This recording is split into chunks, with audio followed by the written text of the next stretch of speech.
In this lesson, we're going to learn the basics of how to work with polygons in 3ds Max. Alright, so polygons are going to be the simplest form of geometry that we work with inside of 3ds Max. So to get started, I'm going to create just a standard box primitive in the scene here. So I'm going to left click and drag out the base, and then move my mouse upward to get my height, and then left click to finalize that height. And whenever we have a box like this or a primitive in our scene, we can go to our Modify panel and begin to modify the base parameters of this geometry. So in this case, I have a box, and the only thing that I can modify is going to be my length, width, and height, as well as my length, width, and height segments. So really, I can't create a modified or custom object using this until I've actually converted it to an editable piece of geometry. So I'm going to right click on an object on my primitive, and I'm going to convert this to editable poly. Now you'll see that when we go to convert to, we have multiple pieces of editable geometry that we can create. Most of the time we are going to be working with editable poly, but there may be instances where you need to convert to something like editable patch or even editable spline. Now in this case we have a box and it's unable to be converted to an editable spline, so that is not available. So let's convert this to editable poly, and you'll see that our Modify panel has changed and we now have access to the sub-object modes of this geometry. Now the sub-object modes are vertex, edge, border, polygon, and element. We can access these by left clicking. You'll see that that highlights in yellow, and we could do this to any one of these to select the individual sub-objects of this box. Now, we could also expand out editable poly under our modifier stack and access the sub-object modes that way as well. And then we also have the additional ability of using keyboard shortcuts. So we can use 1 to access vertex mode, 2 will go to edge, 3 border, 4 polygon, and 5 will go to element mode.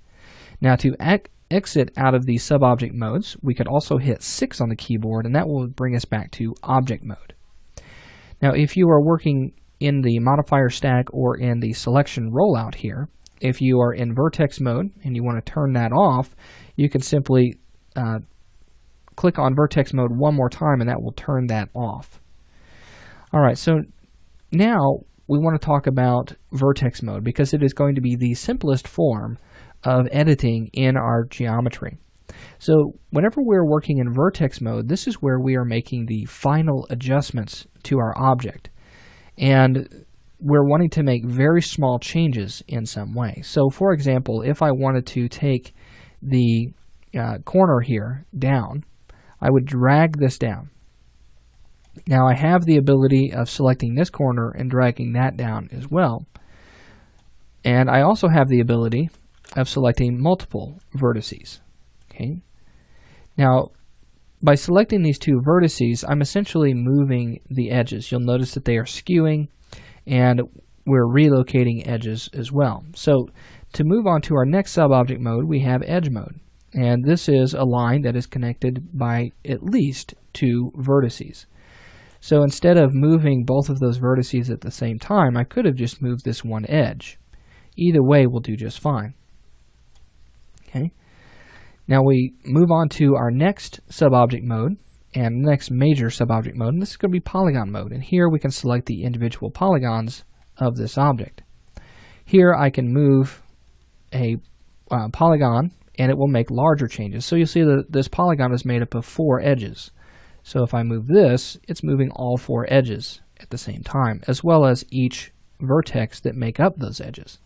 So it's important to remember that sub-object modes make up other sub-object modes. So the larger you get, so all the way up to element mode, this will move everything in this particular object. Polygon mode, we're getting a little bit smaller, down to border mode, which has its own uses. We'll talk about that here in just a moment.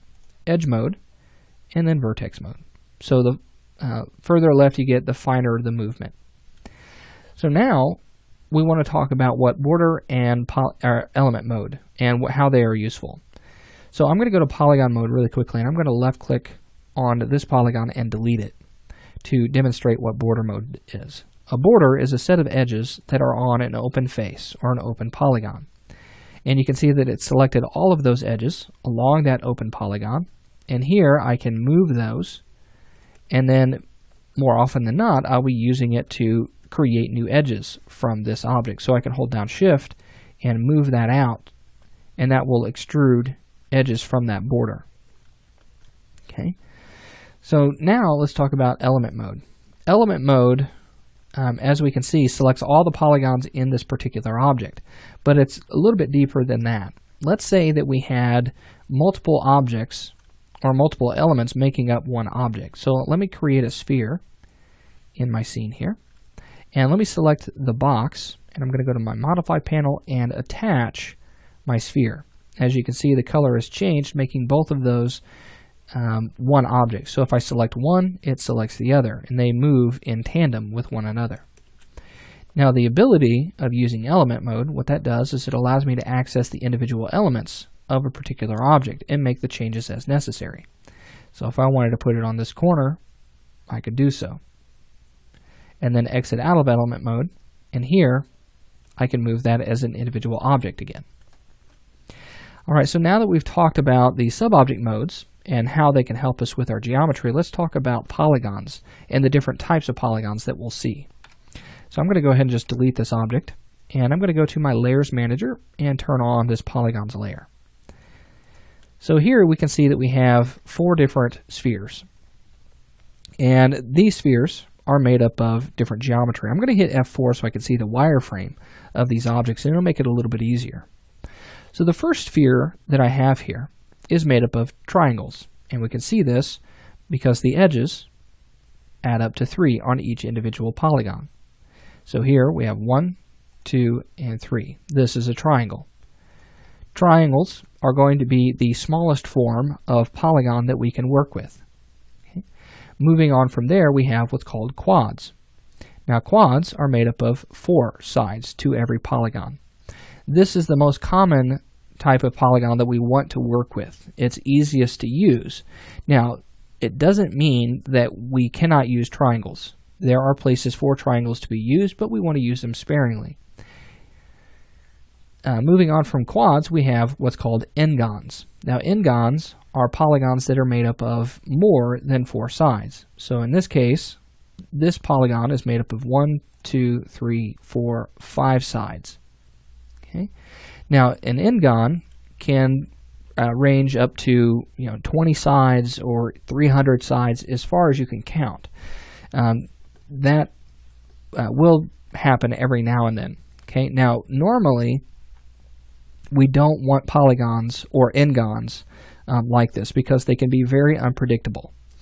For example, if you were creating an object for, let's say, animation, and you had an n-gon on the shoulder of a character, that polygon could produce some unexpected results in deformation, okay, in the movement. It could create pinching and a weird shadow, and it really doesn't work all that well. So normally, whenever we're creating objects for deformation or animation, we want to use quads and sparingly use triangles.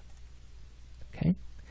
So now that we've talked about n-gons, let's talk about this last object here, and it's just a simple sphere. And I wanted to give you an example of how we can use quads along with triangles as well. As you can see that all of this object is made up of quads except for the top and the bottom, where they are made up of triangles that come to a single point at the top and then also at the bottom. So I don't want to discourage you from using or just using only quads or only using triangles. So you can have a mixture of both. So now that we've talked about polygons, let's turn off that layer, hide it, and let's talk about some geometry tips. First and foremost, if I were to come in and create just a simple cylinder, you can see that this cylinder has so many polygons in it, and you're going to hear a term called polygon count quite a bit, especially if you're going into games. Polygon count does differ a little bit. First off, it can take more memory to render those, so whenever you are rendering out high poly scenes, you're going to notice that it takes quite a while to render that. Now for this particular object, you can see that that rendered very, very quickly. If I were to take the amount of sides or polygons up for this particular object, it would render a little bit slower. Now, obviously, I'm going to have a very complex scene for that to render slowly, but that is something that you want to think about. You really want to think about that whenever you're modeling for games, as every single frame must be rendered very quickly to show the actions of the player. So whenever we are modeling, we want to make sure that our polygon count is low. Now that's for another course, and we'll go ahead and we'll just end that there. So now we're talking about smooth surfaces. So smooth surfaces are made up of, with polygons in this case, we have to have more segments. And each individual loop that you see here is a segment.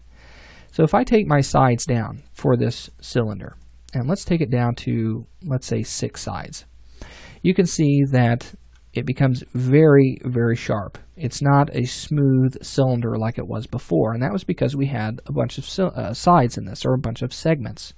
So if I were to take this up to 60, you can see that that smooths out all the way around this object. Now, one thing that I want you to notice, if I were to take this to 8 sides, one thing that I want you to notice about the cylinder, if I deselect it and hit F4, so that way you don't see the actual segments, it would appear that this object is very smooth. And the reason that it appears smooth is because of something called smoothing groups. Now, we'll be talking about that later on, but what it does is it takes the individual polygons and renders those in a particular way to make it appear smooth. Now, the silhouette itself does not appear smooth. And in order to make a silhouette appear smooth, we have to simply add segments. Okay, so as we add those up, you can see that that becomes very smooth. Now, the last thing that I want to talk about with this particular object is we have the ability to create soft edges. As you can see on the cylinder, we have a very sharp edge here. And we don't want sharp edges on our CG elements, as it can create unrealism. So if this were something like a barrel, you can see that that is not going to look all that great. It's very, very sharp. So we would want to soften that by adding segments across the top. Okay. Now we'll talk about how to do that later on. So just be aware of those edges and making those 90 degrees and very sharp in that way. Now, in our next lesson, we're going to be moving on from polygons, and we're going to be moving into what's called splines. And splines are 2D shapes that can help us create 3D geometry inside of 3ds Max. We'll talk about those next.